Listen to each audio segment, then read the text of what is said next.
여러분들 다 주님의 은혜 가운데 평안하시죠? 오늘도 우리가 주의 말씀을 펼 때에 하나님의 은혜와 성령의 가르치심이 특별히 우리와 함께 하시기를 바랍니다. 옛날 유대인들은 예수님의 초림과 속죄의 죽음을 기다리지 않고 성경을 오해한 것입니다. 예수께서 말씀하기를 너희가 영생을 얻기 위하여 성경을 상고하거니와 너희가 성경을 오해하였다, 그렇게 말씀했습니다. 그래서 그들은 예수님의 초림의 목적, 속죄와 대속의 죽음을 기다리는 것이 아니라, 그러한 메시아를 기다리는 것이 아니라 예수의 영광스러운 재림을 기다리고 있다가 메시아를 거절하고 멸망당하고 말았습니다. 교회로서, 나라로서의 그 택함받은 특권을 그들이 잃어버리고 말았단 말입니다. 그런데 흥미있는 것은 현대 교회들은 그 반대입니다. 우리는 사실 곧 오실 예수 그리스도의 영광스러운 재림, 심판의 능력을 가지고 오시는 분, 그의 능력으로 악인은 태움을 당하고 의인들은 영원히 살게 되는 그 놀라운 영광의 왕국을 세우실 예수님의 두 번째 오심을 우리가 기다리고 있는 것입니다. 그런데 오늘날 현대교회는 옛날 유대교회와 정반대입니다. 오늘날 현대교회는 예수님께서 초림하셨을 때 그 목적과 그 예언의 성취를 지금 고대하며 살고 있는 것입니다. 예수님의 속죄하심과 예수님의 십자가의 돌아가심과 이러한 초림하셔서 행하실 그러한 하셨을 때 행하신 그러한 일들을 그들이 명상하고 그것을 기대하면서 그것을 강조하면서 살고 있는 것이 현대교회입니다. 옛날 유대인들도 성경을 오해하였습니다. 오늘날 현대교회 많은 교회들도 성경을 오해하고 있습니다. 예언을 오해하였고 복음을 오해하고 있습니다. 예수께서 우리 인류를 구속하시기 위해서 어떠한 미니스트리, 어떠한 구속 사역을 이루시는지에 대한 그런 역사적인 의미를 사람들이 많이 곡해하고 있는 것을 우리가 알게 되는 것입니다. 여러분, 그래서 사실 많은 사람들이 매일매일 구원을 지키는 생활을 사는 것이 얼마나 중요한지에 대해서 사람들이 망각하고 오해해버리고 말았다, 그 말입니다. 여러분, 이 복음은요, 성경에 기록되어 있는 이 복음은 심판과 함께 동행을 해야 합니다.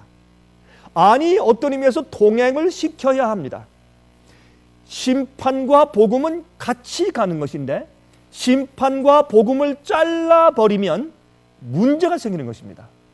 그래서 요한계시록 13장의 짐승의 표의 환난과 짐승의 표의 큰 핍박에 대해서 예언한 다음에 그 다음 장인 요한계시록 14장에 가서 하나님의 인을 받는 사람들에 대해서 설명한 다음에 14만 4천을 설명하죠.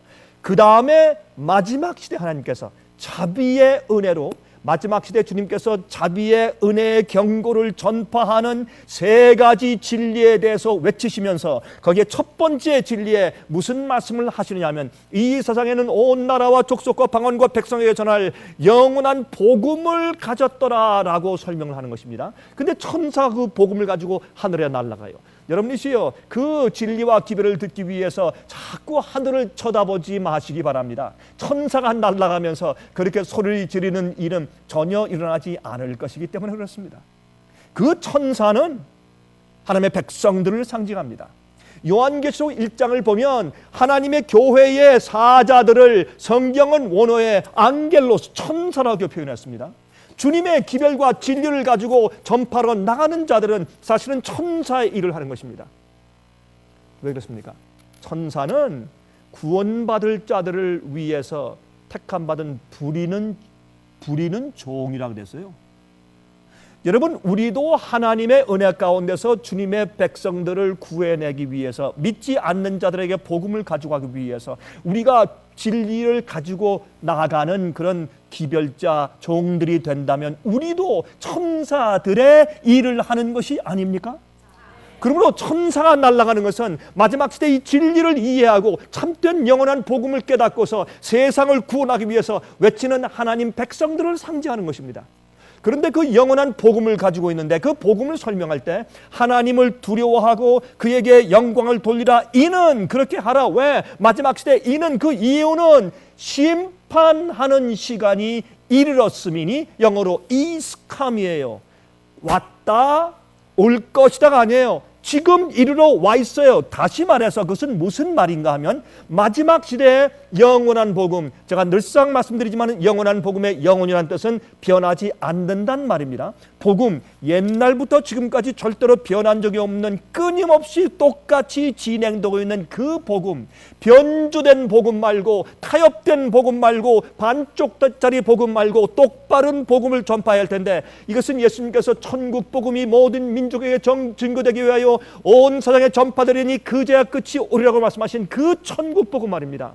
마지막 시대에 특별히 타협될 그 복음 말고 진짜 영원한 복음이 전파될 텐데 그 복음을 설명하시면서 이 복음을 전파해야 된다. 왜? 심판할 시간이 이르렀으니 그때는 이 변치 않는 똑바른 복음, 유대인들이 오해한 것 말고 현대 교회들이 오해한 것 말고 성경이 말씀하는 틀림없는 그 복음과 진리를 전파할 때는 어떤 시기다? 심판의 시간이 이미 이르러 와 있는 그때다라고 말씀을 하신 것이란 말입니다. 심판할 시간이 이르렀다 과거에 아닙니다. 이를 것이다 아닙니다. is come, 지금 이르러 와 있고 이 영원한 복음은 그 심판이 하늘에서 이루어지는 그 시각에 전파되어야 할 기별이다. 그렇게 성경은 말씀하고 있다고 말입니다. 자, 그러면 우리가 이 말씀을 같이 좀 읽어보아야 할 것입니다. 여러분, 제가 이 말씀을 오늘 드리는 이유가 있습니다. 오늘 제가 말씀드리는 제 이 말씀의 제목은 하늘에서 이루어지고 있는 심판입니다. 하늘에서 심판이 지금 이루어지고 있습니까? 그렇습니다. 왜 그렇습니까? 성경적으로 증명할 수 있습니까? 그렇습니다. 제가 그 말씀을 드리는 것입니다. 오늘날에 말이죠. 오늘날 교회에서는 갑자기 심판이 사라졌어요. 갑자기 오늘날 현대 교회들 안에서 심판이 사라졌습니다. 실종된 심판을 성경에서 다시 찾아내어서 부활시켜서 하나님을 믿는 사람들에게 그것을 가르쳐서 다시 깨닫게 해 주어야 하는 의무가 우리에게 있는 것입니다. 그래서 오늘 이 생애빛 월십 라이브에서 이 말씀을 다루는 것입니다. 오늘 이 말씀을 듣는 많은 분들은 마음을 여시고 성경에서 여러분들 어떤 분들은 내가 저런 얘기는 처음 들어보았는데 나는 예수를 믿는 자에게는 요한복음에 말씀하시기를 예수를 믿으면 우린 심판에 이르지 않는다고 말씀했는데 우린 심판이 없다고 말씀했는데 예수께서 이 땅에 오시기 전에 7년 환란 오기 전에 여러분 다시 말씀드리지만 7년 환란은 성경에 없는 이야기입니다. 그것은 사람들이 만들어낸 얘기입니다. 의인과 악인들은 똑같이 환란을 통과할 것이고 의인들은 보호받으면서 마지막에 살아서 성천할 것입니다. 미리 죽음당하는 사람들과 순교자들이 있을 것이나 그러나 의인들은 마지막 환난을 함께 통과할 것입니다. 그러나 우리가 한 가지 알 것은 심판이 있을 것인데 이 심판에 대해서 오해하지 말아야 된다 그 말입니다.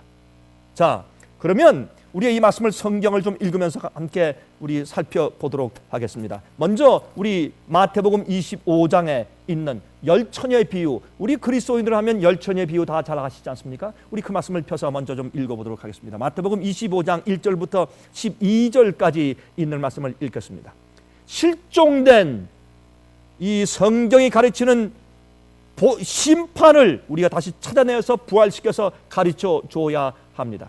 여러분, 예수를 믿는 자에게는 심판에 이르지 않는다, 심판을 받지 않는다. 그 뜻은 심판을 통해서 그들이 의인인 것을 증명될 필요가 없다, 그것이 아니라 심판을 통과하지만 심판의 정죄를 받지 않는다, 심판을 통해서 악인이다, 죄가 있다라고 정죄받고 멸망당하지 않는다라고 성경이 말한 것입니다. 여러분, 성경은 계속적으로 말하고 있습니다. 하나님께서 당신의 백성들부터 하나님의 집에서부터 심판을 시작하신다. 심판을 통해서 우리가 구원받는다. 그렇죠? 그래서 성경은 믿는 자들과 의인들과 악인들을 똑같이 하나님께서 심판을 통해서 구원하시거나 정죄하실 것에 대해서 성경은 명백히 설명하고 있는 것입니다. 그래서 사람들이 그것을 이해하지 못하는 것입니다. 왜? 잘못된 가르침입니다. 영생을 얻기 위하여 성경을 상고하지만 그들이 성경을 오해하였습니다. 마태복음 25장 1절부터 12절입니다. 그때 천국은 마치 등을 들고 신랑을 맞으러 나간 10 처녀와 같다 하리니 그 중에 5은 미련하고 5은 슬기 있는지라. 미련한 자들은 등을 가지되 기름을 가지지 아니하고 슬기 있는 자들은 그릇에 기름을 담아 등과 함께 가져갔더니 신랑이 더디옴으로 다 졸며 잘세. 밤중에 소리가 나되 보라 신랑 이르다 맞으러 나오라 하며 이에 그 처녀들이 다 일어나 등을 준비할세. 미련한 자들이 슬기 있는 자들에게 이르되 우리 등불이 꺼정하니 너희 기름을 좀 나눠달라 하거늘. 여러분, 여기에 흥미있는 장면이 있는데 이것은 슬기로운 처녀와 미련한 처녀가 다 졸며 잘세 그랬습니다. 근데 이 시제를 살펴보면 슬기로운 처녀와 미련한 처녀가 있는데 졸며 잤다고 하는 얘기는 이 유대인들의 대구법 이 기록 방식에 의해서 슬기로운 처녀들은 졸았고 미련한 처녀는 잤다, 그렇게 설명을 해도 뭐 큰 잘못이 없다고 봐야 할 것입니다. 여러분, 조는 것이 무엇입니까? 깨어 있으려고 몸부림을 치는데 너무 피곤해서 조는 것입니다. 꼬박 졸다가 부스럭 소리 나면 또 깼다가 또 졸다가 또 깼다가. 왜요? 너무 지체하시니까. 예? 그 기약된 그 시간보다 너무 지체되니까 졸다가 깨다가 졸다가 깨다가 하지만, 그러나 미련한 처녀들은 그만 자버린 것입니다. 아예 잠에 골아들어 져버린 것이죠. 참 흥미있는 장면을 우리가 여기에 보게 되는 것입니다. 근데 여기 이제 미련한 처녀들이 어떻게 해요? 갑자기 신랑이 온다니까 전부 다 깼는데, 다시 말해서 예수께서 오시는 마지막 큰 징조가 생길 때 다 깰 것입니까? 다 깰 것입니다. 그때 안 깰 사람이 어디 있겠습니까? 어떤 사람들은 성경이 진짜였다, 아니면 그 예언이 진짜였다, 누가 말한 그 예언이 나는 우습게 봤더니 이거 진짜 이루어졌네, 이젠 끝이네, 더 이상 없네. 두려움 가운데 다 깰 것입니다. 그러나 문제는 어떤 사람들에겐 기름이 있고 어떤 사람들에겐 기름이 없을 것입니다. 이 기름은 우리가 잘 알다시피 성령의 기름을 상징합니다. 들고 있는 등잔은 성경 말씀, 주의 말씀을 상징합니다. 다 똑같이 이 두 그룹이 다 성경을 들고 있었습니다. 그러나 이게 무슨 말입니까? 이 등불은 자기들이 준비해 온 것이 아닙니다. 혼인 잔치하는 집에서 그들이 좀 들고 있어 달라고 부탁하면서 준 등불입니다. 모든 믿는 자들에게 성경이 있습니다. 그들은 교회 가서 성경을 들고 찬미하고 기도하며 말씀을 듣고 읽고 또 집에서 읽습니다. 그리고 그들이 교회에서 잘 가르침을 받습니다. 잘못된 가르침을 받을 때도 잘 가르침을 받습니다. 그러나 들고 있지만은, 그러나 그것은 자기들의 것이 아닐 수가 있습니다. 언제 자기 것입니까? 언제 신랑을 만날 수 있도록 빛이 나는 등불이 됩니까? 그 속에 기름이 있을 때, 기름이 있을 때, 함께 예배드릴 때, 함께 기도하고 찬송할 때, 또 누가 가르치는 자들이 있을 때, 마음이 좀 뜨거울 때, 어떤 웅성웅성할 때, 그때 내 속에 기름이 있는 것 같습니다. 남이 보태 주었지만은 남이 담아준 기름이라도 타고 있는 것처럼 그렇게 느껴져요. 그러나 정말 위기가 왔을 때, 신랑이 온다 할 때, 다 일어날 때 보니까 기름이 없는 것입니다. 무슨 기름입니까? 내 선생이, 내 목사가, 어느 교수가 누가 보태준 기름이 아닙니다. 내 아내나 남편이 준 기름이 아니고 내 부모가 담아준 등잔 안에 기름이 아니라 기름이지 내 기름이 아닙니다. 그러면 타지 않는 것입니다. 그러나 슬기로운 처녀는 어떻게 하십니까? 등잔 안에 기름이 원래 있는 것을 잔치집에서 주었지만은 그거 말고 이것이 떨어질 줄 알고 자기 기름을 준비해 갔다고 했습니다.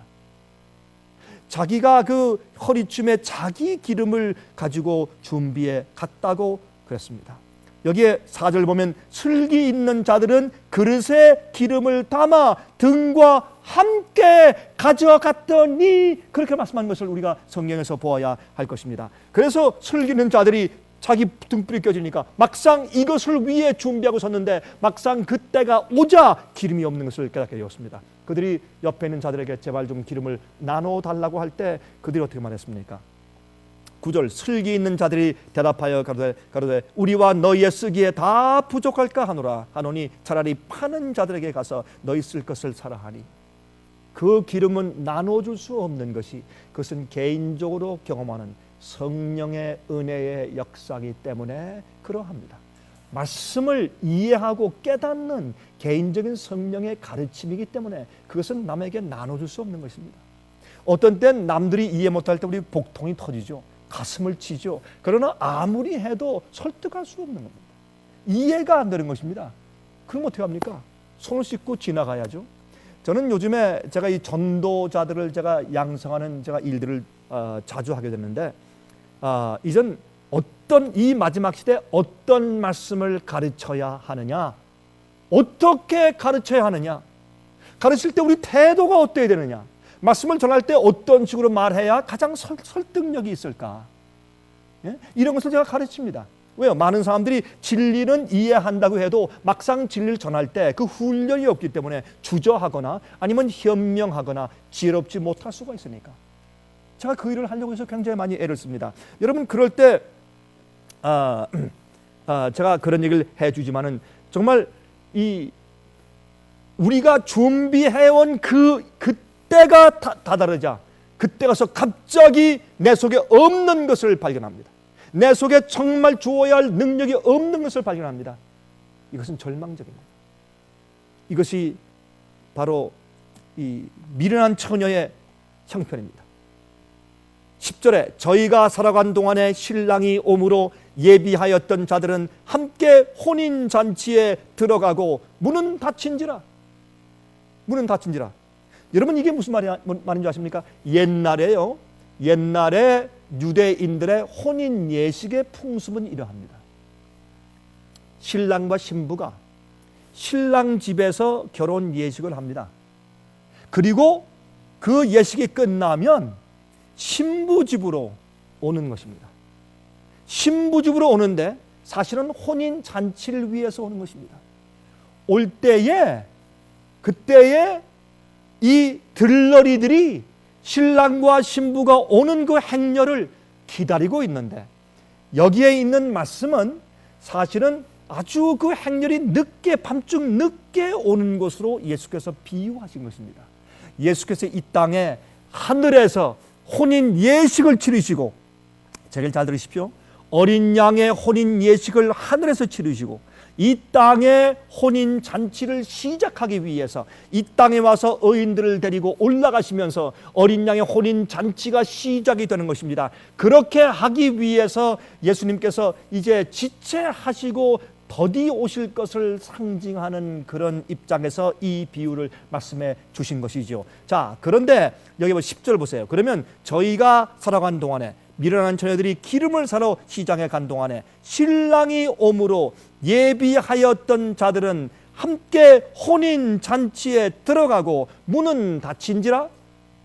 은혜 시간이 닫혔어요. 이제 끝났습니다. 더 이상 준비할 시간이 없습니다. 더 이상 기름을 준비할 시간이 없어요. 그 후에 남은 처녀들이 와서 가로되 주여 주여 우리에게 열어주소서.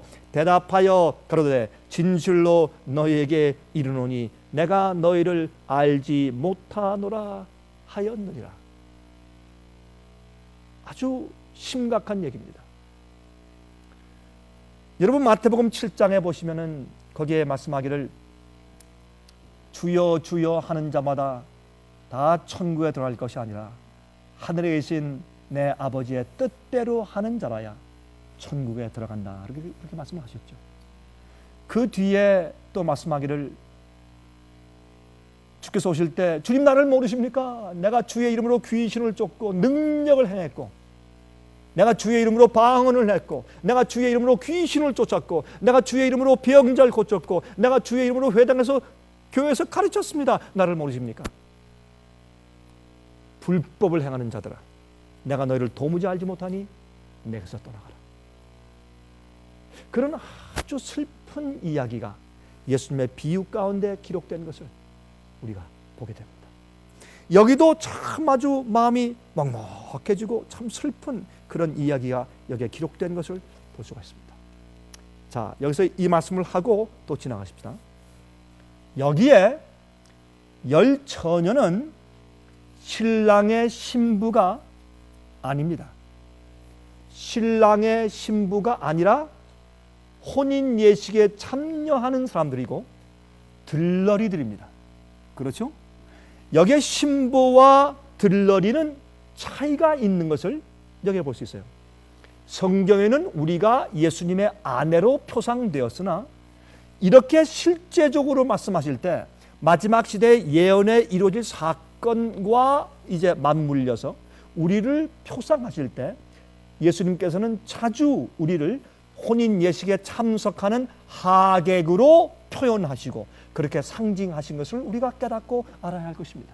실제적으로 우리가 예수님의 신부로 우리가 준비되는 것이나 그러나 이런 사건적인 그런 예언적인 안목에서 볼 때 우리는 예수님의 어린 양의 혼인잔치에 참여하도록 초청받은 하객들인 것을 여러분께서 이해하시면서 이 말씀을 들어보시면 참으로 성경적일 것입니다. 자, 이제 마태복음 22장입니다. 마태복음 22장 11절부터 14절입니다. 이 말씀은 이제 여기도 혼인 예식에 대한 이제 예화가 나오죠. 근데 여기에 혼인 예식에 예복을 입지 않은 그 손님에 대한 그 말씀이 나오는데 이 비유에 이렇게 말씀하십니다. 11절부터 임금이 어떻게 다 초청했죠. 그 당시에 왕이 자기 아들의 혼인 예식에 초청할 때 초청장을 보낼 때는 거기 참석할 특별한 예복을 동봉해서 보내는 것이 그 당시의 풍습이었습니다. 자, 그런데 임금이 손을 보러 들어올 때, 자, 결혼식에 사람들이 다 하객들이 앉아 있는데 거기서 예복을 입지 않은 한 사람을 보고 가로되 친구여 어찌하여 예복을 입지 않고 여기 들어왔느냐 하니 저가 유구무원이언을. 여기에 마태복음 25장에는 그 혼인잔치에 들어가지 못하고 문을 두드릴 때 내가 너희를 도무지 알지 못한다 그런 슬픈 소리를 들은 이 미련한 처녀들의 문제는 기름이 없었습니다. 성령의 역사가 없었습니다. 말씀을 가지고 있었습니다. 들었습니다. 가끔 읽습니다. 그러나 말씀으로 변화된 성령의 역사 경험이 없었습니다. 여기에 있는 사람들은 예복을 입지 못했습니다. 이것은 예수 그리스도의 의를 말합니다. 제가 자주 강조하지만 예수님의 의의 옷을 입는 것은 우리 겉으로 입는 것이 아니라 우리 마음속에 의의 옷을 입는 것입니다. 우리 마음이 예수의 성품과 예수님의 율법 계명과 일치된 그런 마음을 우리에게 주셔야 우리가 의로운 삶을 살 수 있지 우리의 노력과 행함으로 의를 절대로 이룰 수가 없는 것을 성경이 말하는 것입니다.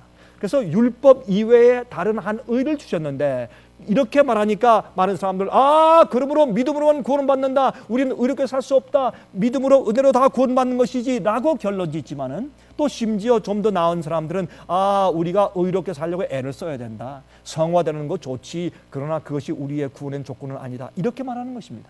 그러나 성경은 말하기를 우리에게 베푸시는 예수 그리스도의 의는 예수님의 마음을 주시는 것이기 때문에 성령이 함께 하심으로 우리가 의롭게 살 수 있는 그런 기본 바탕이 준비되는 것을 말하는 것입니다. 주님께서 주신 의는 의로운 마음이고 의로운 성품인 것입니다. 그러면 우리가 의롭게 될 가능성이 있는 그러한 능력을 우리에게 베푸시는 것을 이해해야 할 것입니다. 그런데 여기에 그러므로 예복을 입는 것과 의의 옷을 입는 것과 성령께서 기름으로 내 속에서 불이 타서 빛이 나는 것, 그거 똑같은 이야기입니다. 그게 의의 옷을 입는 것입니다. 그렇죠? 성령이 내 속에서 타니까 진리의 빛이 나오죠. 그렇죠? 예수님 옛날에 아담과 해와가 타락하기 전에 그들이 의의 광채나는 빛의 옷을 입고 있던 것처럼 천사들은 빛의 옷을 입고 있지 않습니까? 왜? 그들은 의로운 품성을 가지고 있기 때문에. 하나님께는 셰카이나 큰 영광의 광채가 있지 않습니까? 왜요? 하나님은 의롭고 선하시고 거룩하신 분이니까. 우리가 하나님께 창조받은 자들이기 때문에 우리도 그 거룩한 영광의 빛을 우리도 나눠받고 있어야 그게 정상입니다. 그러므로 여기 그랬습니까? 친구여 어찌하여 예복을 입지 않고 여기 들어왔느냐 하니 저가 유구무원이언을. 그들이 어떻게 해요? 할 말이 없어 입이 있지만은 왜 그랬습니까? 그들은 왕이 보내준 옷보다 자기 옷이 더 좋은 것처럼 느껴졌어요. 이건 구식이지. 이게 훨씬 더 좋지. 신식이고 더 유행에 더 맞고 저 사람들 저렇게 다 고리타분하게 저걸 입고 가지만 내가 입고 갈 때 이게 훨씬 더 좋을 거야 하고 자기 옷을 입고 왔습니다. 13절 임금이 사환들에게 말하되 그 수족을 결박하여 바깥 어둠에 내어 던지라. 거기서 슬피 울며 이를 갈미 있으리라 하니라. 청함을 받은 자는 많되 택함을 입은 자는 적으니라. 여기 봐도 어떻게 해요? 우리 구원받을 자들을 어떻게 표현했습니까? 그 신부가 아니라 그 혼인 예식에 참석한 청함받은 객들로 여기 상징된 것을 알 수가 있어요. 여러분 또 이건 제가 읽지 않겠지만은 누가복음 12장 36절 보시면 거기 예수님께서 또 하나의 비유에 말씀하기를 너희는 말이지 마치 그 주인이 혼인 집에서 돌아올 때에 돌아와서 문을 두드리면 얼른 일어나서 문을 열어주는 그러한 종같이 되라. 그렇게 말씀하신 적이 있어요. 그럼 우리가 누굴 기다려요? 주인 예수님이 오실 것을 기다려요. 우리의 왕을 기다려요. 뭘 기다려요? 여러분 어떤 데 보면 나라를 받아가지고 돌아오는 주인으로 표현된 비유도 있고, 또한 누가복음 12장 보면 혼인 예식에 가서 신부와 결혼하고 결혼식을 한 다음에 돌아오는 주인에게 빨리 문을 두드릴 때 문을 열어주는 자처럼 되라. 그렇게 말씀하신 비유가 있어요. 이렇게 봐서 우리가 종종 결혼식에 초청된 하객들로 비유되어 있는 것을 우리가 성경에서 발견하게 되는 것입니다. 자, 이제 요한계시록 19장을 갑니다. 요한계시록 19장 7절부터 9절 가운데 있는 말씀을 이제 봅니다. 이렇게 말씀되어 있습니다. 우리가 즐거워하고 크게 기뻐하여 그에게 영광을 돌리세. 어린 양의 혼인 기약이 이르렀고 그 아내가 예비하였으니 그에게 허락하사 빛나고 깨끗한 세마포를 입게 하셨은즉 이 세마포는 성도들의 옳은 행실이로다 하더라. 여기에 보면 깨끗하게 입은 성도들의 옳은 행실, 의로운 행동이죠. 그게 어떻게 생깁니까? 의로운 마음을 받았으니까 의로운 행동이 나가는 것이죠. 우리의 타락한 마음을 가지고 우리가 그렇게 애를 써도 그것이 나오지 않는 것입니다. 그렇죠? 여기서 그 말씀을 했습니다. 그런데 여기에 9절 보시면 또 이런 말씀을 하신 것이 있어요. 천사가 내게 말하기를 기록하라. 어린 양의 혼인잔치에 청함을 입은 자들이 복이 있도다 하고, 또 내게 말하되 이것은 하나님의 참되신 말씀이라 하기로. 여기 보니까 또 우리를 어떻게 표현했습니까?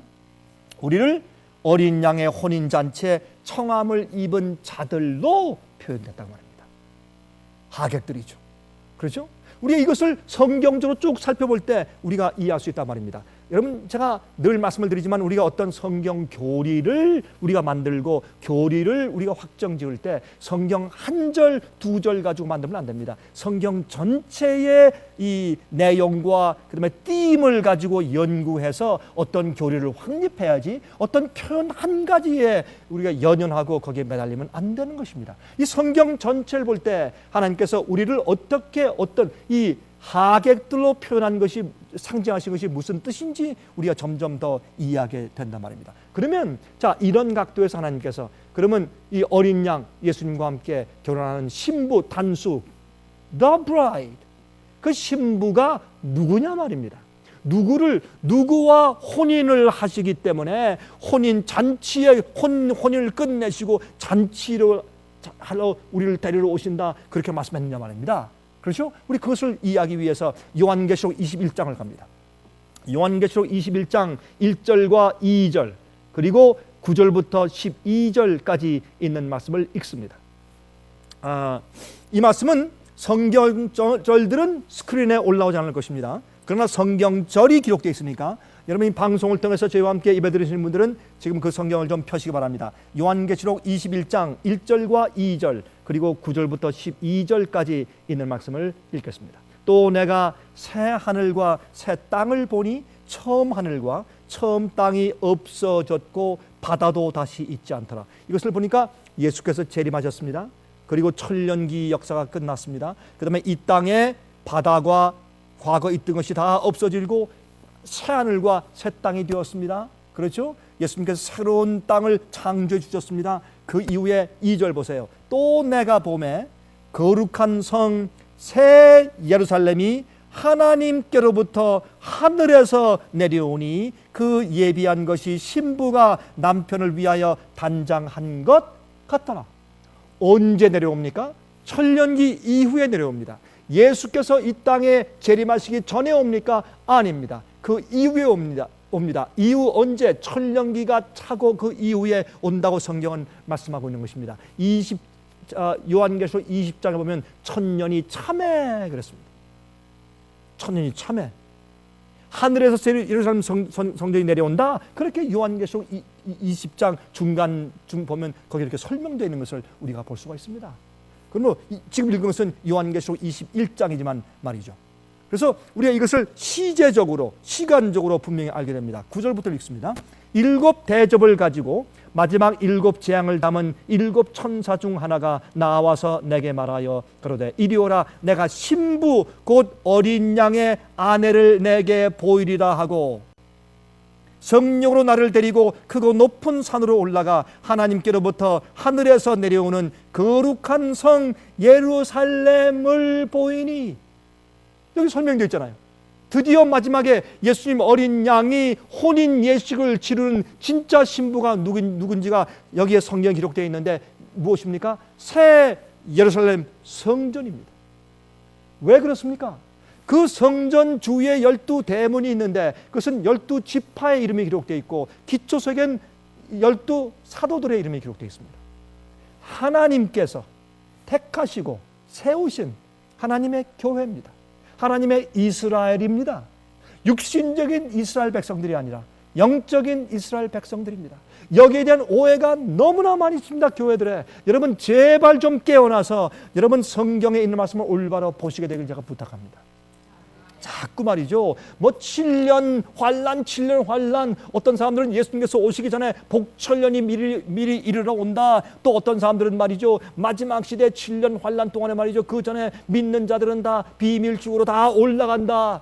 예? 세대 주의를 통해서 말이죠. 마지막 그 70주의 예언 가운데 마지막 한 주 7년을 말이죠. 맨 마지막 시대에 갖다 놔야 된다. 이런 가르침들에서 제발 깨어나시기 바랍니다. 정말 깨어나셔야 합니다.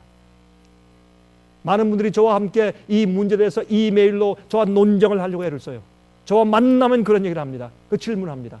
그러나 제발 좀 깨어나십시오. 성경대로 눈을 떠야 합니다. 성경 말씀대로 이해해야 합니다. 지금은 이 세상의 어둠에서 바벨론의 음행의 포도주의에서 혼탁해 하고 어지럽게 만들고 취하게 만드는 잘못된 가르침과 전통들에서 그들의 구습에서 빠져나와서 하나님의 참된 진리와 빛으로 나아올 때입니다. 그렇게 여러분이 어디 있든지, 여러분이 어느 교회에 있든지, 어느 장소와 어느 나라 민족과 방언 가운데 있든지 여러분 준비하고 기름을 받아 있어야 합니다. 성령의 기름을 가지고 성경 말씀을 이해하는 가운데 신랑 예수님을 기다리고 있어야 합니다. 이제 머지않은 장래 곧, 아주 곧 예수님께서 여러분을 부르실 겁니다. 예수께서 어인들과 악인들을 나누시고 알곡과 가라지를 나누시고 양과 염소를 가르실 때 예수께서 오실 때 실제 행한 대로 갚아 주실 것이나, 그러나 기억하십시오. 주님께서 그 전에 이미 여러분들이 같은 교회 다니고 또 같이 예배드리고 같이 섞여 있을 줄 모르나 참된 의인들과 참되지 않은 자들, 슬기로운 자들과 미련한 자들을 주님의 성령의 은혜와 경험과 증거대로 나누시고 있다는 것을 기억하시기 바랍니다.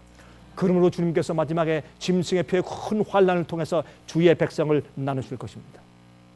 이제 그때가 얼마 남지 않았습니다. 얼마나 속히 오는지 저는 요즘에 가슴이 뛰고 제가 어떤 때는 간담이 서늘합니다. 얼마나 속히 오고 있는지 많은 믿는 자들이 아직도 깨닫지 못하고 자기 인간적인 삶에 빠져 있고 자기의 고집과 자기의 습관들에 빠져 있는 것을 볼 때 제 가슴이 통탄하는 것입니다. 깨어나셔야 합니다. 예수님 속히 오십니다. 여러분 여기 보면 어린 양의 신부로 거룩한 성 예루살렘을 봅니다. 11절에 하나님의 영광이 있음에 그 성의 빛이 지극히 귀한 보석 같고 벽옥과 수정같이 막더라. 크고 높은 성곽이 있고 12문이 있는데 문에 12천사가 있고 그 문들 위에 이름을 썼으니 이스라엘 자손 12지파의 이름들이라 그랬습니다. 이것이 예수님의 어린 양의 신부입니다. 그러면 왜 그런가? 하나님의 모든 백성들이 여러분 6천년 동안에 구원받을 모든 영혼 백성들이 그 안에 들어가 살 것이거든. 그 안에 우리가 잃어버린 에덴 동산이 그 속에 있을 것입니다. 그러므로 구원받을 모든 영혼들 전체가 예수님의 신부이니 어떻게 표현하면 좋겠어요? 새 예루살렘 성, 그래야 맞죠. 그 다음에 마지막 시대에 특별히 그 혼인 예식에 참여할 자들은 청함받은 하객들로 예수님의 비유에서 상징해 주시고 있다, 그 말입니다. 특별히 마지막 시대 예수께서 신랑이 온다 할 때 다 깨어나야 할 그 시점에 살고 있는 자들은 등불을 들고 있어야 되고 그 속에 그것을 타 빛을 낼 수 있는 기름을 가진 백성들이라고, 예복을 입은 자들이라고 예수님께서 설명해 주신 것이라 그 말입니다. 여기에 있는 이 비유들은 특별히 우리가 살고 있는 이 시대, 우리가 살아서 예수님의 재림을 맞을 수 있는 바로 이 시대에 사는 현대 교회를 위하여서 이 비유를 주신 것을 여러분께서 기억하셔야 할 것입니다. 이것은 옛날 시대를 위해서 주신 것이 아닙니다. 사도 바울도 이 비유가 자기 시대에 맞는 줄 알았습니다. 그리고 살아있는 우리도 그랬어요. 예수께서 오실 때 주 안에서 자는 자들이 먼저 일어나고 살아있는 우리도 그렇게 말했어요. 사도 바울은 자기 때 예수께서 올 줄로 생각하고 기대했어요. 그러나 그가 죽었습니다. 여러분, 초대교회의 많은 주의 종들이 그렇게 믿다가 죽었습니다. 폴립갑도 자기 시대에 예수께서 오실 줄 알고 살다가 화형대에서 찬송하다가 죽었습니다. 주잉글리도, 제롬도, 허스도, 존 낙스도, 마틴 루터도, 요한 웨슬레도, 재림운동하던 참 예수의 재림을 기다리는 성도들도 그들은 예수께서 자기들 시대에 오실 줄 알고 믿고 있다가 그들은 죽어갔습니다. 그러나 예수께서 오시는 바로 우리가 살아서 승천할 찬스가 있는 그 시대에 여러분과 제가 살게 된 것입니다. 이 사람들을 뭐라고 표현하는가? 어린 양의 혼인잔치에 초청함 받은 자들이라고 표현되어 있다고 말입니다. 다니엘 7장입니다. 다니엘 7장 9절부터 14절 그리고 21절부터 22절 보시면 이런 말씀들이 있어요. 제가 이 말씀은 다 읽지 않겠습니다. 이 말씀도 성경절이 스크린에 뜨지 않을 것입니다. 성경절만 기록될 것입니다. 그러므로 여러분 이 말씀을 지금 들고 계신 분들은 성경을 펴서 다니엘 7장 9절부터 14절을 한번 살펴보시고 21절과 22절 보시기 바랍니다. 여기 보니까 옛적부터 항상 계신 이가 좌정하셨는데 하나님의 아버지입니다. 근데 그 앞에 보니까 책들이 많이 펴져 있어요. 왜 책들이 펴져 있습니까? 무슨 책이 필요해요? 기록책입니다. 무슨 기록이 필요합니까? 마귀의 반역의 역사? Yes. 마귀에게 그냥 팔려서 거기에 미혹돼서 넘어진 자들? Yes. 그래서 타락한 천사들? Yes. 마귀의 기만과 술수에 빠져서 그러나 회개치 않고 범죄에서 악인된 멸망당한 인간들의 죄의 기록? Yes. 의인들의 선한 행신들? Yes. 그들의 희생과 그들의 회개와 그들의 굴복의 역사? Yes. 그들이 참으로 자기 생명을 예수님 위해서 바친 그 거룩한 희생들? Yes. 이런 모든 것들이 기록된 책들이 하나님 아버지 앞에 펴놓여 있다 그랬습니다. 그런 게 아니면 기록이 필요 없죠. 하늘에 무슨 기록이 필요합니까? 그런데 하늘에 불이 강처럼 흘러 그 앞에 나오며 그에게 수종하는 자는 천천히요 그 앞에 시위하는 자는 만만이며 천천만만 천사가 거기에 함께 있죠. 배시몬으로 심판을 베풀 때 배시몬들이 있죠. 심판을 베푸는데 책들이 펴놓였더라. 성경은 말하기를 분명히 하늘의 심판이 이루어지고 심판을 하기 위해서 책을 편다 그렇게 말씀되어 있어요. 우리가 하늘의 심판이 없다고 하면 그것은 참 이상한 일입니다. 그러면 예수님이 십자가 이전엔 심판이 있었고 십자가 이후에 심판이 없다? 이건 앞뒤에 맞지 않는 비논리적인 일입니다. 아니 그러면 예수님이 십자가 전에 살던 사람들은 그건 너무나 불행한 사람들이네요. 너무나 그런 불이익을 받게요. 말이 안 되는 얘기입니다. 하늘에서 심판이 베풀어지는데 책들에 펴져 있다. 그러면 아니 구약시대 사람들만 심판받습니까? 신약시대 사람들은 심판을 안 하나요? 이게 이렇게 말이 안 되는 얘기를 예수님을 믿는 사람은 심판받을 필요 없다. 우린 다 이미 구원받았기 때문에 그 구원은 아무도 빼앗을 수 없다. 한 번 구원 얻었으니 영원히 구원받아버린 것이다. 우리가 좀 잘못해도 이미 구원받고 예수 믿으니까 뭐 구원은 따놓은 장상이다. 뭐 따놓은 당상이다. 아니면 뭐 이미 다 우리 것이 되었으니까.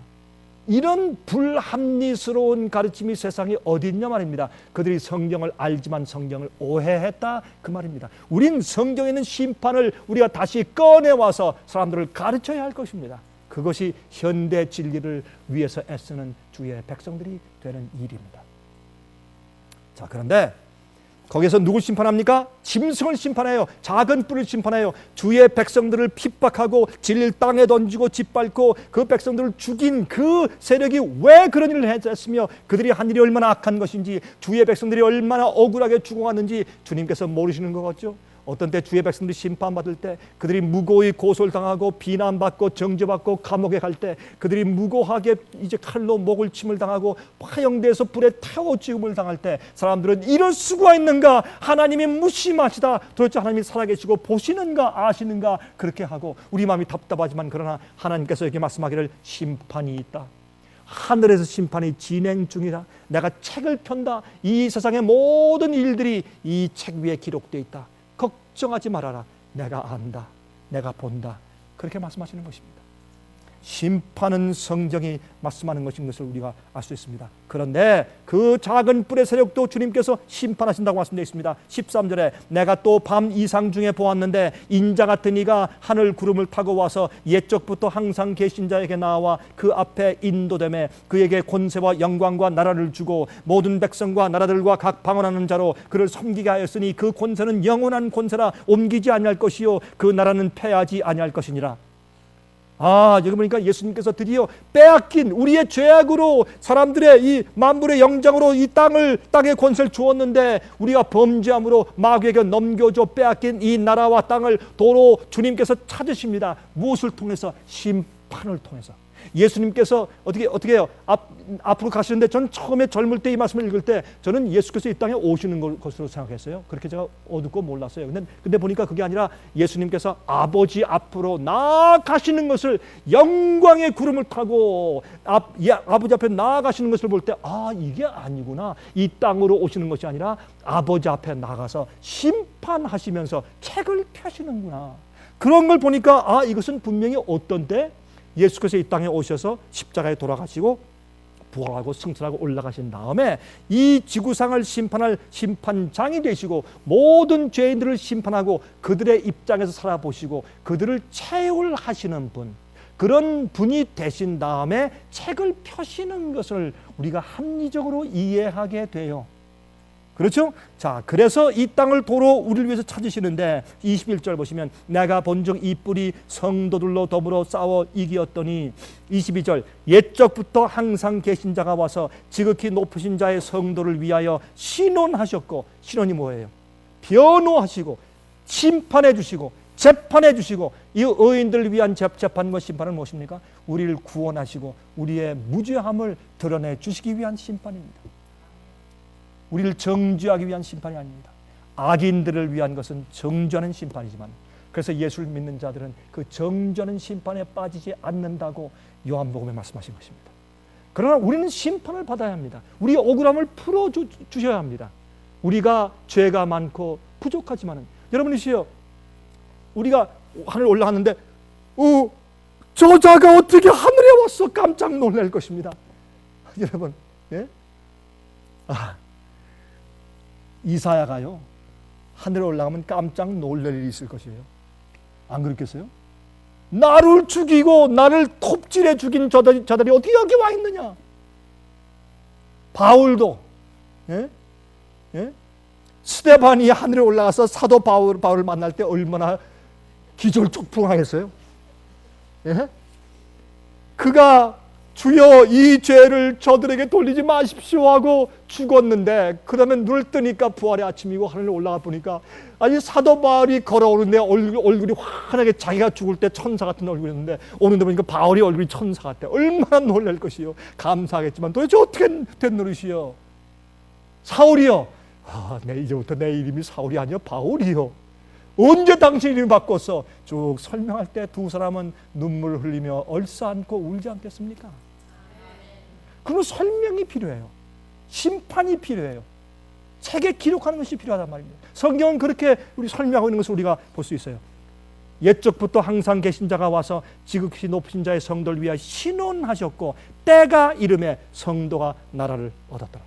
예수님께서 다 펼치시고 살피신 다음에 그 다음에 주님께서 우리 성도들에게 이 나라를 주신다, 그렇게 설명되어 있는 것을 우리가 성경에서 볼 수가 있는 것입니다. 자, 말라기 3장 1절부터 3절을 읽습니다. 말라기 3장입니다. 1절부터 3절입니다. 만군의 여호와가 이르노라. 이것도 성경절이 스크린에 떠오르지 않겠습니다. 보라, 내가 내 사자를 보내리니 그가 내 앞에서 길을 예비할 것이요 또 너희의 구원한 바 주가 호련히 갑자기 그 전에 이 말이니 예수께서 이 땅에 오시는 것이 아니라 어디에 임해요? 갑자기 성전에 임해요. 무엇하러? 곧 너희의 사모하는 바 언약의 사자가 임할 것이라. 왜 임하세요? 그의 임하는 날을 누가 능히 당하며 그의 나타나는 때에 누가 능히 서리요? 심판하러 갑자기 성전 안에 임하시네요. 지성소에 임하시네요. 대속죄일 임하시네요. 인치는 사부로 임하시네요. 심판하는 때에 임하시네요. 얼마나 정확한 표현들인지 몰라요. 그때 누가 능히 서리요? 그는 금을 연단하는 자의 불과 표백하는 자의 잿물과 같을 것이라. 무슨 말입니까? 여러분 어떻게 해요? 금을 태워서 그 다음에 어떻게 찌꺼기를 내보내고 또 표백하는 자의 잿물, 그 당시엔 요즘엔 표백제가 있죠. 그렇죠? 세탁 비누가 있지 않습니까? 그 비누처럼 때를 빼는 그런 일을 하는 자로 앉으신다. 무엇입니까? 일일이 따지며 찌꺼기를 내보내고 가라지를 내보내고 악인을 내보내고 죄를 정결케 해서 순수한 금, 순전한 알곡들, 의인들을 골라 빼시는 심판하시는 분으로 호련히 갑자기 어디에 임하신다? 성소에 임하신다.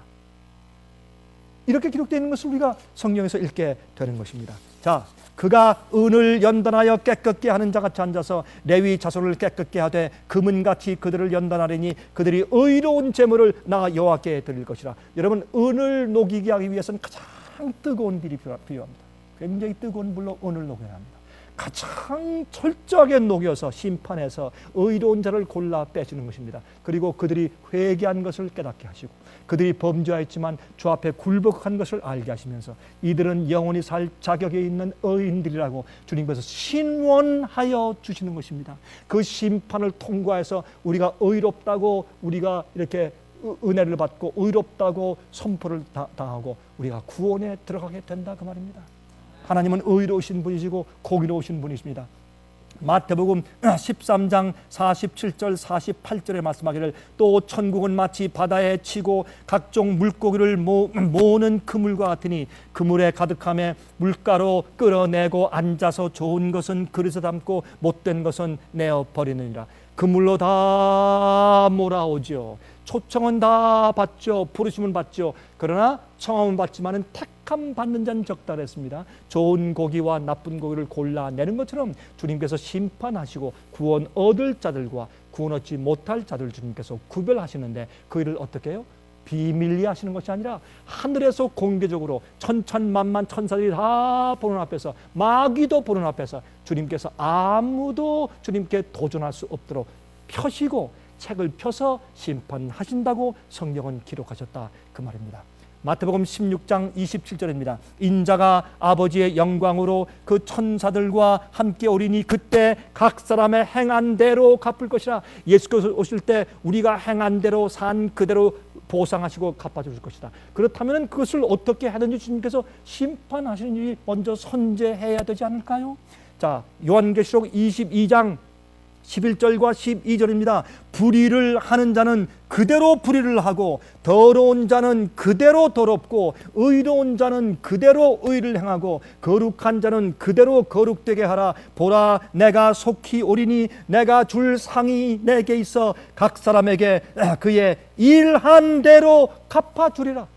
주님께서 너는 의롭고 너는 불의하고 너는 거룩하고 너는 거룩하지 않고 너는 의인이고 너는 악인이고 너는 영생이고 너는 멸망이고 정하시기 전에 주님께서 어떻게 하신다고요? 그들이 행한 것을 주님께서 펼치시고 심판하시고 다 보여주시고 주님께서 증명하신 다음에 그 언도를 하신다고 성경은 기록되어 있는 것을 볼 수가 있다 그 말입니다. 이 세상 법정에서도 재판하지 않고 언도하는 일은 없지 않습니까? 어떻게 하늘에서 재판하지 않고 언도하는 일을 하나님께서 하실 수가 있단 말입니까? 보는 눈이 그렇게 많고 의문이 많은데 주님께서 책을 펼치지 않고 어떻게 심판하실 수가 있단 말입니까? 그러므로 오늘날 교회의 복음 가운데 무엇이 빠졌습니까? 심판이 빠져 있는 것입니다. 그러므로 한번 구원받았으면, 하나님의 아들과 딸이 됐으면 영원히 구원받아 버린 것이다 라는 이상한 복음의 오해가, 성경을 알지만 성경에 대한 오해가 생겨버렸기 때문에 그것을 고쳐야 합니다. 깨닫게 해줘야 합니다. 여러분, 저는 이 시간에 설교할 때 여러분, 제가 인간적인 얘기를 했습니까? 인간적인 논리를 얘기했습니까? 제가 어느 신학자에게 얘기를 했습니까? 어떤 사회적인 얘기를 했습니까? 어떤 사람의 가르침을 말했습니까? 전 성경 말씀만 말하지 않습니까? 제 설교 가운데 거의 다 성경을 읽고 설명하는 것밖에 더 이상 무엇이 있습니까? 여러분들 깨어나십시오. 복음에는 심판이 함께 있고 함께 가야 그것이 참된 영원한 복음이옵시다. 한 절만 더 읽읍시다. 로마서 3장 25절 26절 이 예수를 하나님이 그의 피로 인하여 믿음으로 말미암는 화목제물로 세우셨으니 이는 하나님께서 길이 참으시는 중에 전에 지은 죄를 간과하심으로 자기 의로우심을 나타내려 하심이니 곧 이때 자기의, 누구의? 예수님의 자기의, 하나님의 자기의 의로우심을 나타내사 어떻게 자기의 의로우심을 나타내십니까? 자기도 의로우시며 또한 예수 믿는 자를 의롭다 하려 하심이니라. 하나님을 믿는 자들에게, 예수의 십자가를 믿고 나오는 자들에게 십자가의 보혈의 은혜로 그들의 마음을 씻으시고 성령을 주셔서 의로운 마음, 예수의 마음을 넣어주시고 그 마음으로 의롭게 만들어 주심으로 영원히 구원받을 자처럼 살게 그런 마음과 동기를 갖게 해주심으로 남들이, 천사들 볼 때도 의롭습니다, 맞습니다, 참 주의 복음의 구원의 능력은 너무나 놀랍습니다, 저가야말로 제 창조가 아니고 무엇입니까? 라고 말하게 해서 하나님 옳습니다, 주의 심판이 의롭습니다 해서 우리를 의롭다 하시면서 당신 자신도 의롭다고 하심을 받을 것이다 라고 성경은 기록하고 있는 것입니다. 여러분, 제가 오사마 빈 라덴, 여러분 알케이다 두목 있죠? 오사마 빈 라덴을 살해한 날 여러분 뉴스를 보셨습니까? 저는 그 뉴스를 보면서 제가 깨달은 것이 있어요. 오사마 빈 라덴을 살해하던 그 미국의 그 해군의 네이비 실이죠. 특공대죠. 그 네이비 실이 들어가서 정말 스틸 그 헬리콥터를 타고 들어가서 한 대가 떨어졌죠. 그걸 들어가서 한 40여 명이 쳐 들어가서 말이죠. 몇 명이 그 안에 들어가서 말이죠. 그 다음에 거기 있는 식구들 몇 명을 죽이고 오사마 빈 라덴이 그 부인들하고 있는 것을 들어가서 결국엔 사살해서 죽였습니다. 그 일을 제가 보면서 느낀 것이 있어요. 그 장면을, 그 실시간 그대로 있는 그 장면을 백악관의 어느 방에서 미국의 대통령과 국무총리와 내각들과 군부 장성 몇 명이 같은 시간에 천리 만리 떨어진 미국의 백악관의 조그만 방에 앉아서 그 사건을 지켜봤습니다. 그러므로 그때 들어가던 군대들의 이 철모 옆에는 뭐가 달려 있어요? 카메라가 딱 달려 있어요. 딱 달려 있으니까 갈 때 고고고 할 때 스탑 고고, 총탕 쏘면 쓰러지고 그다음에 막 쓰러지니까 피가 낭자고 그게 다 보이는 거예요. 그래서 그 백악관에서 그 장면을 실제 지켜보고 있던 여자 2명이 있었어요. 그 2명은, 남자들은 가만히 있는, 여자들은 얼굴 찡그리면서 그렇게 고개를 돌리는 사진이 다 찍혀서 나왔어요. 여러분, 그 실제로 그 시각에 그들이 거기 있으면서 그 먼 이역 만리 가운데서 그 실제 상황을 본 것입니다. 그리고 오사마 빈 라덴을 사살하는 장면을 보았습니다. 그렇게 했을 때 미국의 대통령은 어떻게 했습니까? We got him. 잡았다. 그렇게 말을 했습니다. 제가 그 장면을 보고 나서 제가 느낀 것이 있습니다.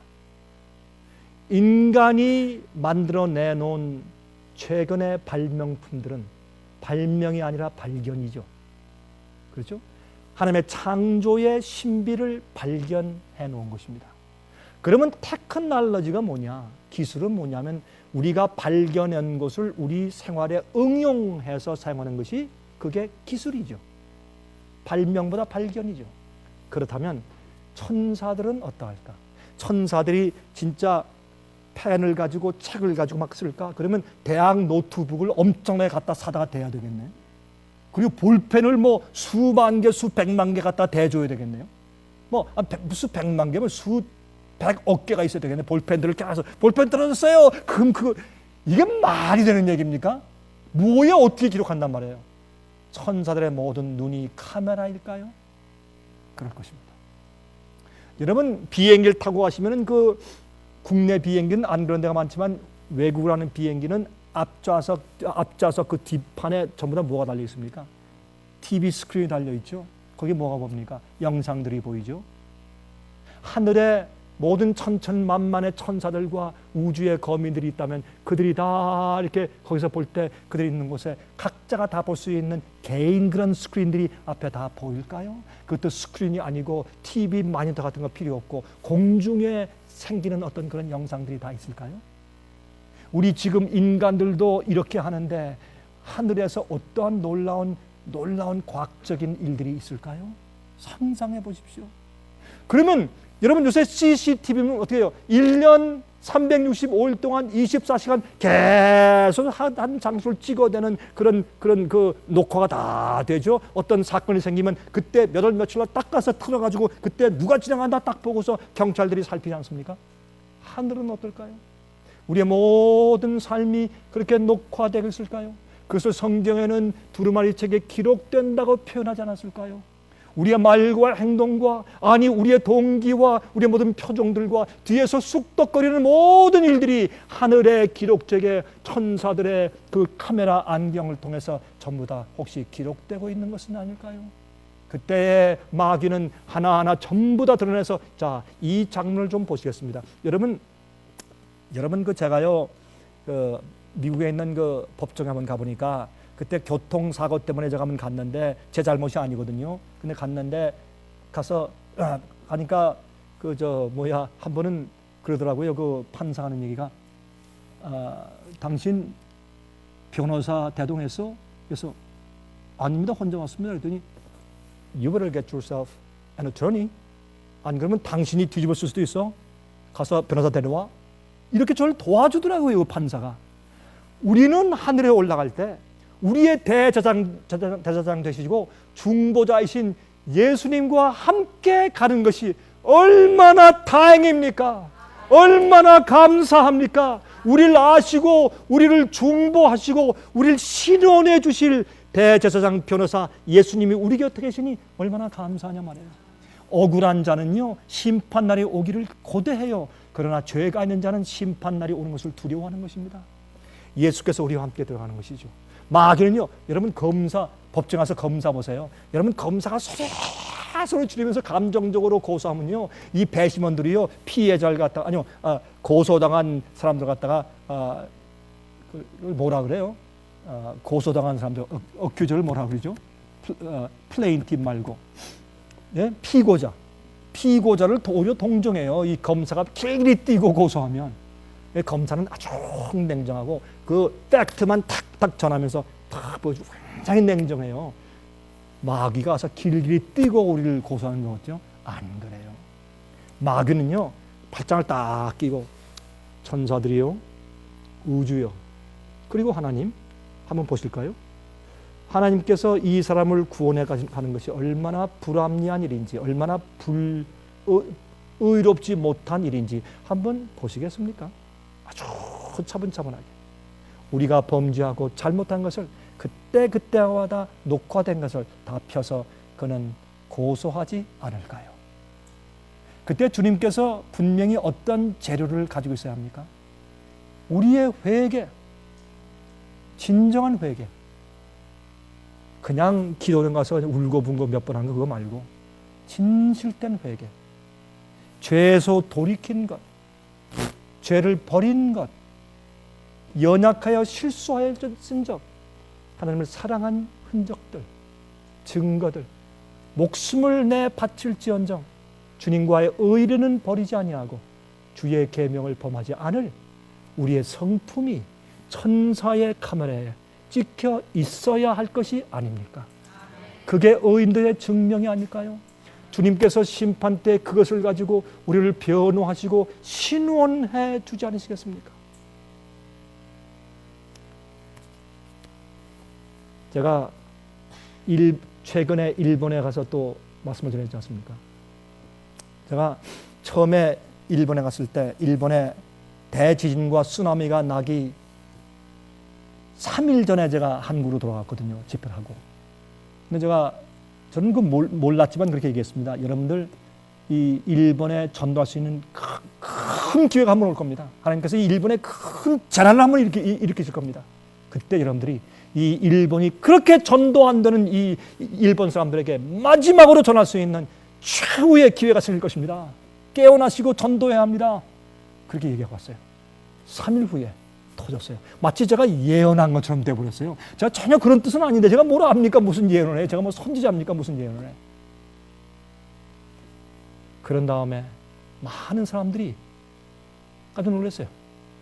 물론 그것 때문에 그런 것은 아니지만은 그런 이유로 제가 설교한 것들이 퍼지기 시작했습니다. 퍼지는데 저도 깜짝 놀래고 그 미니스트리에서 많은 사람들이 깜짝 놀랐습니다. 어떻게 이렇게 많은 사람이 알고 이렇게 폭주해서 주문해 올까? 이게 도대체 무슨 일이 생기는 것일까? 그런 일이 일어났어요. 하나님께서 우리의 회개와 우리의 헌신과 우리의 의로운 증거를 가지고 계실 때 주님께서 심판 때 우리를 신원하시게 되시기를 간절히 바랍니다.